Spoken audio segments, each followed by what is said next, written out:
Every time when I take the MRT, I unconsciously have a look at the MRT roadmap, imagining how far this long metal slate will go underground. Even though I have not traveled to many of the places before, some of the stationing really aroused my curiosity and make deep impressions in my mind.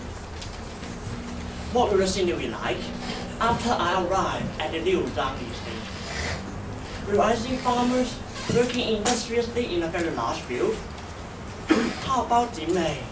I assume there must be magnificent scenes like those in a country park, with birds singing and flowers delicate fragrance.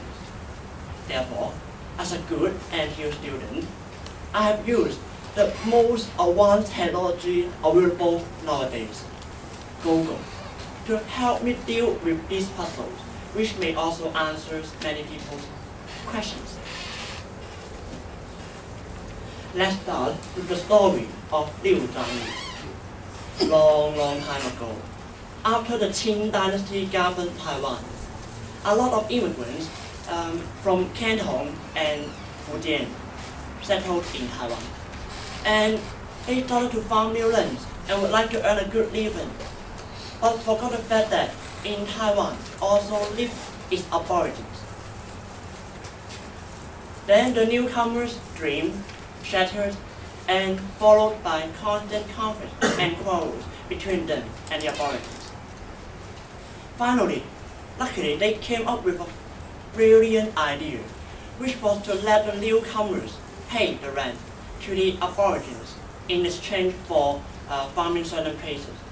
And they set a stone tablet to separate the living areas of the two places. And that's how the name Sipai came from. And the rent paid to the aborigines was proportional to the area of the occupied land.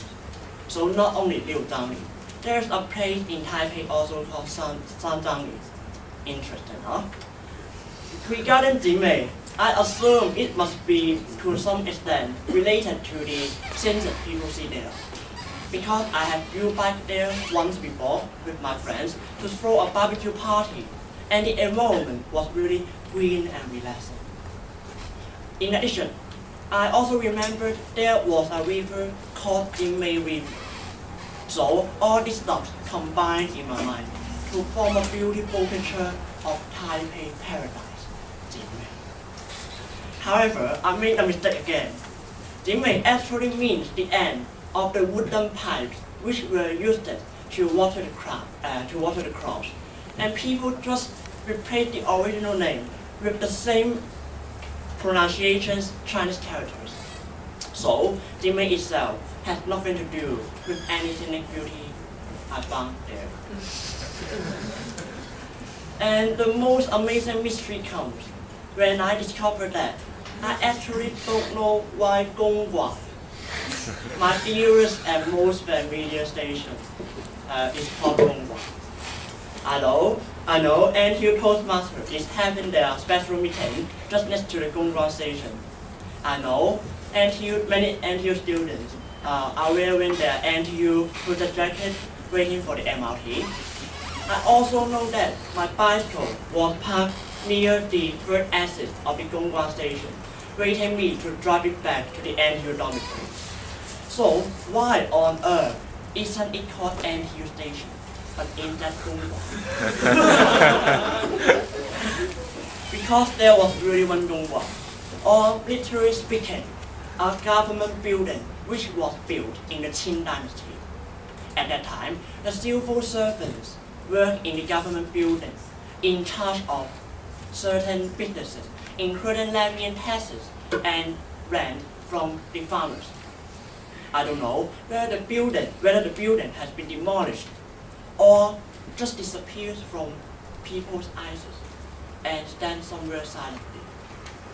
But at least the name itself is not a fake. It gives us a hint of its long history and story, as well as remind us of its uniqueness.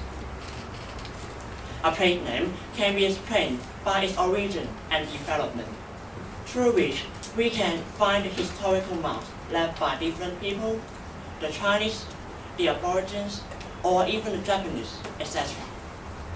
Meanwhile, a place name can also be the vivid description or the characteristics our ancestors discovered. Therefore, by knowing what is in a place name, we actually gain a better insight into where we are and have reflections on who we are. Behind every place name, I believe, is actually a romantic story our ancestors would like to pass on to tell to their next generations. So, treasure it and have pleasure from it. Postmaster of the Evening.